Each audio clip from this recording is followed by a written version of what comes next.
guys, welcome back to the channel. If you're new here, I am Anna, and today we're going to be reviewing and wear testing the e.l.f. Soft Glam Foundation. So let's get into it. We're going to start out with a few things I wanted to point out about this foundation. It is $8. That is an incredible price point for a foundation at the drugstore these days, because lately they've all been running upwards close to a $15 to $20 price point. So according to e.l.f., this is a long-wearing soft glam satin foundation that is anything but basic. Infused with 1% hydrating hibiscus complex plus fruit extracts, this breathable liquid foundation feels as good as it looks. No caking or heaviness here, just smooth, satiny skin. I would absolutely agree with everything they said right there. This is such a beautiful foundation. It really is. I can't believe the $8 price points. It's even got the little bit of skincare infused in it that makes it feel elevated. This is a long-lasting satin finish foundation. It delivers medium buildable coverage.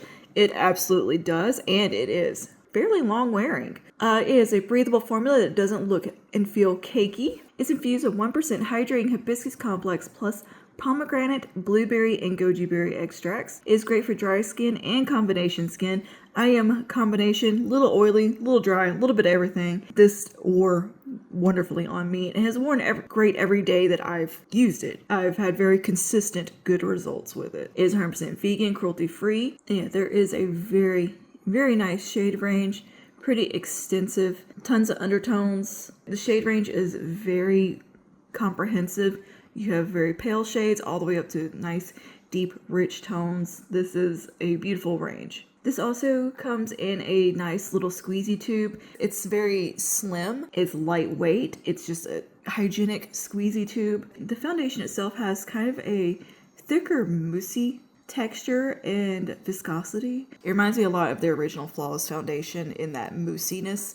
So we're going to be applying it today with the e.l.f. Flawless Face Sponge. And I'm going to go on one side of the face so you can see what it looks like compared to the other side with no coverage. I'm applying this over no primer. This is just my skincare, usual everyday skincare. Nothing special there. I found that this applies beautifully with a brush or sponge. It doesn't matter. You get a great result either way. I'm a big fan of the e.l.f. Flawless Face Sponge and the e.l.f. Dual Complexion brushes. And you see the coverage can be built up to be pretty near full. It is hiding all of my redness and everything that I need hidden, but still looks like skin. It doesn't look like I have a ton of foundation on, which is really nice. Like, that just looks like my skin. Just a gorgeous natural satin finish. This is one of those foundations that is versatile.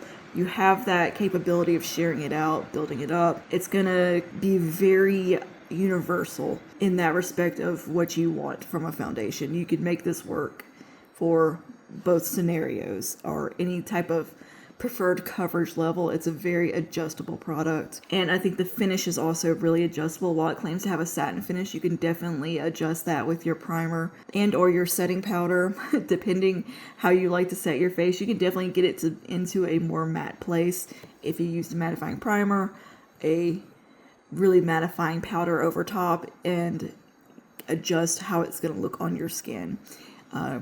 Also, you can make it even more glowy by pairing like the e.l.f. Halo Glow filter underneath. Depending on what type of setting powder you use, you can use a more glowy setting powder like the e.l.f. Halo powders, and definitely lean into that satin creamy glow, or you can lean into more of a matte place.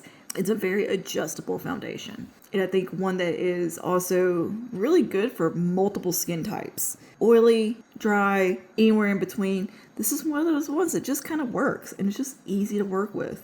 It's reliable. It's a reliable foundation. All right, we're going to go ahead and finish up the rest of the face here. Everything I used today will be listed and linked below for your convenience, and if you choose to shop to those links, thank you. So we're going to be going in with the Revlon Glimmer Concealer. I just did a review of this one as well and wear test. And for setting under the eyes and T-zone, I'm going to use the Wet n Wild Loose Pink Brightening Powder. This is another one that I absolutely love and is a 10 out of 10 product. This is a fantastic pink powder from the drugstore. Wonderful formulation and affordable. I can't say enough good things about this powder. I do have a long day ahead of me. I'm going to a conference out of town, so it's a long, kind of busy day. And now I'm going to take the e.l.f. Halo Press Powder. I'm going to use that as kind of a finishing powder on the rest of the face. We're going to be using this in more of a finishing powder capacity today, and just kind of set the rest of the face too a little bit. I like a very set complexion, especially for a long day. So here's what we are looking like with the powder on. I think it looks pretty dang good. It doesn't look flat. Even though I just set down my face, it doesn't look flat. Alright, go ahead and throw some bronzer on here. I just wanted you to see everything that is going on in the complexion today. So we're using the Viseart bronzer to bring some warmth in. And this is a matte finish bronzer. And then I'm going in with my Natasha Denona My Dream Cheek Trio for my blush and glow. So you can see that I am going to be adding some highlighter to the high points of my face. So any glow that's really prominent is coming from the highlighter today. Alright, and here's the makeup all finished for the day. At the time of recording this clip, it was 6:09 a.m. A little bit of travel and a conference, so yeah, it's going to be out and about. Weather was humid, very humid this day, rainy. I'm going to be in the elements just a little bit, going in between cars, but it is going to be a rather full day. I think the complexion is looking great. Okay, and here we are at the end of my day. It is, at this clip, 5 p.m. I know it's not a super crazy long day there, but we did get a good 11 hours of wear time in. And I could have worn this longer, but I was absolutely exhausted and was ready for a nap. Here's what everything is looking like. You can see where my glasses were sitting. It did pull the foundation off, which that happens with every single foundation I wear. I can't seem to remedy that. The rest of the face, everything's held up really well. There's no fading. There's no breaking down. Like, the foundation looks great. I'm just a little bit on the dewy side. I did get kind of hot and flustered-ish that day and sweaty because it was just warm. There was a lot of temperature fluctuation throughout the day. Humidity outside. We had to run through the rain to the car.